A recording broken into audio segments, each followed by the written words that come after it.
Well, it was a fantastic game of football. I really enjoyed it. Liverpool were well in control. I mean, listen, how Tottenham managed to do this every game, go down 2 or 3 goals in sort of 15 or 20 minutes.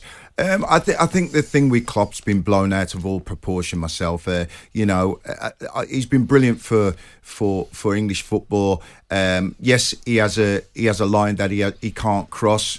Did he cross that line? Yes, and he's all but apologised. He's retracted, and emotions run high in football, don't they? And he's Liverpool haven't had the best of seasons, and they're having a charge up to try and get in the Champions League. The key words from Carlton is all but apologise. It's not enough for you, is it? I can see you shaking your head. I don't care. I don't care if he apologises. I'm not in the business of worrying about apologies. I think that there is an element of Klopp did precisely what he wants. I think you need to put people in their place at times, and you need to remind them of their place. And we can get away from the idea of it just being emotion-based, because he took it beyond that. He took it into the questioning a man's professional integrity. Not just about what the man said to him, about the manner in which the man referees games. He might not be a very good referee, but it's a hell of a stretch to suggest that ultimately there's a reason for it and it's some sort of bias. And you've stepped over the line there. And it's great that you've got the wherewithal, because he is a great manager and he's a great speaker, and on the whole he's a very sensible, balanced individual that I saw talking during COVID and didn't want to get involved in making assertions about COVID and left it to scientists and all that stuff that people were trying to draw football managers into. He wasn't going to be pump party to. He doesn't get to just parachute in when he's had time to reflect upon it and suggest that it was okay for him to have possibly said the things he said because he was emotional about it, and that there was an acceptance in his own mind that he was wrong, but that was the end of it as far as he was concerned. I'm afraid that with the culture of what's happening to referees, with the pressure that referees are put under, and sometimes rightly so and sometimes wrongly so, and the fact they don't have any, because he went on to turn around and say, that the referees don't speak in England like they do speak everywhere else. He took advantage of the opportunity, and football managers, I'm sorry, I know it's going to sound like an old miserable sod of an owner, sometimes have got far too much to say for themselves and read their own memos going, I'm the most important person in the world and I can say what I want. I remember Ferguson getting his mind concentrated by McManus and Magnia over the Rock of Gibraltar. You're in the real world now, son. You don't get to take on the big boys. And in this situation, what he's done is he's brought a man that may not be particularly good at his job into a different space and said, you said things about me that weren't okay, alluded to the fact that there was inappropriate language being used, and then went on to suggest that there was bias in his refereeing. And that, unfortunately, is going to get him consequenced. Well, what you're saying is right, Simon. Klopp has now conceded that the referee, Paul Tierney, does not have an anti-Liverpool agenda, as the manager was charged with disrepute by the FA for questioning the said official's integrity. So he had to answer it fair and straight yesterday when those points were put to him. The whole situation shouldn't have happened at all. That's how it is. Was out of emotion, was out of anger in that moment. Never a good leader for the things you do. That's why I celebrated the way I celebrated. That was the situation with the foul on Mo, and then the goal. And a minute later we score. So that's usually a moment where you should just be happy about that you could score a goal. But unfortunately I was still kind of angry. That led to the way I celebrated. I didn't say anything wrong. I was shouting, without you. It doesn't even make a lot of sense, but that was all. And then Paul Tierney came over to me. He said to me, for me it's a red card, but because of him, that's what I understood. So it was loud in the stadium, but because of him, it's yellow. Show me yellow card, smiles in my face, that's it. Game goes on, final whistle, we go inside, tried to calm down, didn't work out properly, go into all the interviews, and then in the interview I said what I said, and the things which were made of belonging what Paul Tierney said to me, I didn't say. I said, I think everybody knows it meanwhile, but I said probably because you can find it out. I said, what he said to me was not okay. So, and actually I thought it's not okay because it was not a red card in my view. So that's it. And then the things happened. So, and I understand. I opened the box with that. Was not intentionally, but obviously I opened it. I mean, Carl, let's pick over it. Carlton's with us here in the studio, Carlton Palmer. He was booked by Tierney for celebrating in the face of the fourth official, and later alleged that what the referee said to him at that moment was, quotes, not okay. Klopp has now clarified it, or tried to, claiming that Tierney said he was going to show him a red card. but that the fourth official stated the incident was not worthy of that, so hit him with a yellow. At the end of the day, Klopp has got to be accountable for what happened there. Hence, he's been charged by the FA, which is only right and fair, Carlton. Yeah, no, but I understand, and I understand what Simon's saying. He's in a position. Obviously, it's live on TV.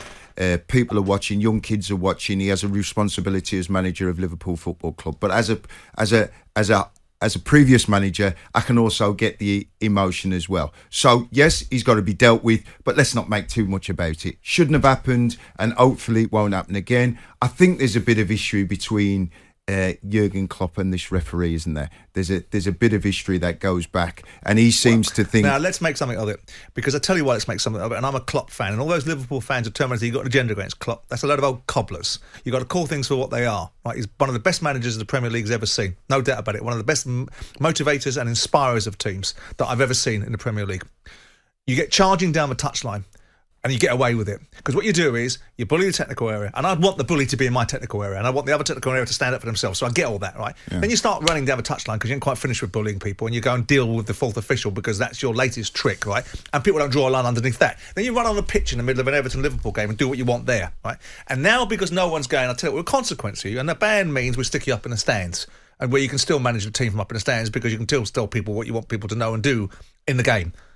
So now what I'm going to do is I'm going to take the envelope to the next level, because no one's really stopped me, and I'm going to go and I'm going to say to the referee, you say things to me that are inappropriate or not okay, and we know what he meant. Now, we can backstory it because we're clever. He's a clever man, and he'll do what I would do if I was in this position, because he's made to look like a twit. He's been made to look like a twit, like he was made to look like a twit by Des Kelly when Des Kelly pulled him up about broadcasters during COVID, and he made Jurgen look stupid there. Jurgen's very quick, works it backwards, goes, okay, which is the best outcome for me now? I said it was not okay. I didn't say the inappropriate language. That was a journalist saying that. But he knows what he meant. He wanted to imply that the referee said something.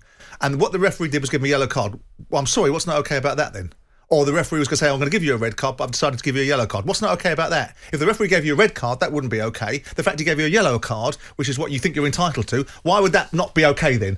Liar. You know what you meant. You were implying something, right? And then the next step is to go after him and say bias. And it can't be allowed, because I'm tired of these referees getting their heads kicked in, week out, by everybody making it an opportunity to take referees to a place that they shouldn't. They haven't got a voice, and I think Howard Webb should be able to give them a voice and help them with their voice, and that's why I like the fact that he came out and said instantaneously, I've got the audio.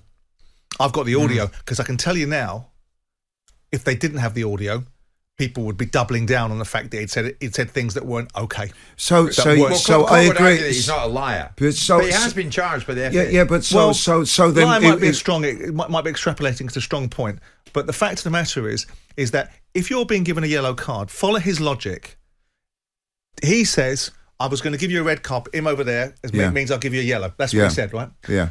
So, and Klopp agrees that he was going to get that a yellow card was fair enough. Yeah. So why is saying what he said to him not okay?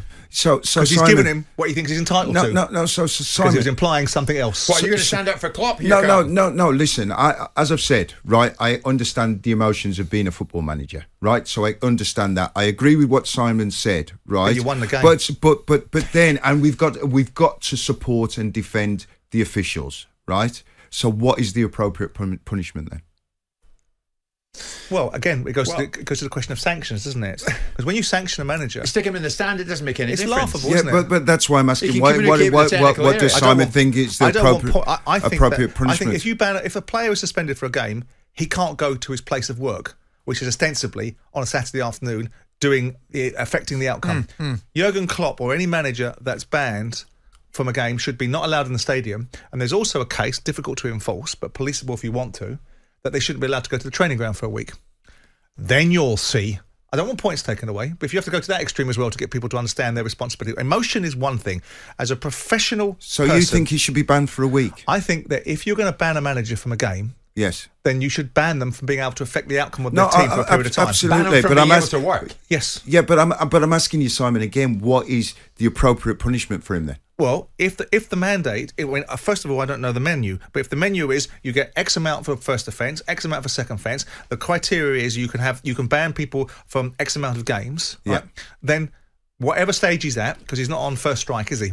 He's on second and third strike, is you enforce it. And I'm not looking at Jurgen Klopp for this, I'm looking at all managers. No, I know, it's fair. If you are banned from a game, then you should, because you're taking you out of being able to do your job. Yes. But we both know that prior to the game, the team would have been set up by you, the tactics would have been discussed, the conversations would have been had, right? And if you want to, you can impart wisdom from up there via whichever methodology you wish to deploy. And you're still watching down on your charges, and they're still aware that you're watching them. Right? Yeah. So now take him out of commission. Take whoever it is out of commission. You know, given the fact you've now been banned for your behaviour, for bringing the game into disrepute and stepping across the line, right? You're now taken out of commission. You can't coach the players for a week. You can't be on the training ground. You can't go to the matches. Now, it's an extreme, but you either want to stop it or you don't. Because this doesn't stop managers, does it? And you think that would stop it? I think it would concentrate their minds a little bit. And then the next step it would be is if you doesn't concentrate your mind, doesn't work, then you turn around and say, I'll take some points away from you then. Then you're going to learn.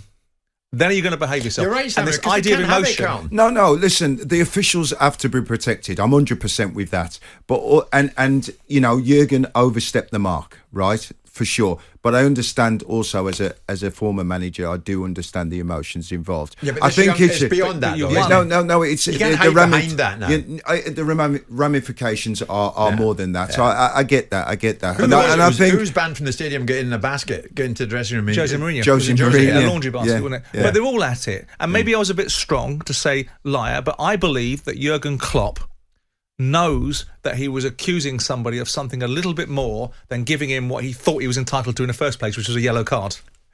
A heavier punishment would fit the crime, says Mr. Jordan. We're coming up to 12:20. Jim White and Simon Jordan. Monday to Friday mornings from 10 on AM, on DAB, via the talkSPORT app and on your smart speaker. talkSPORT.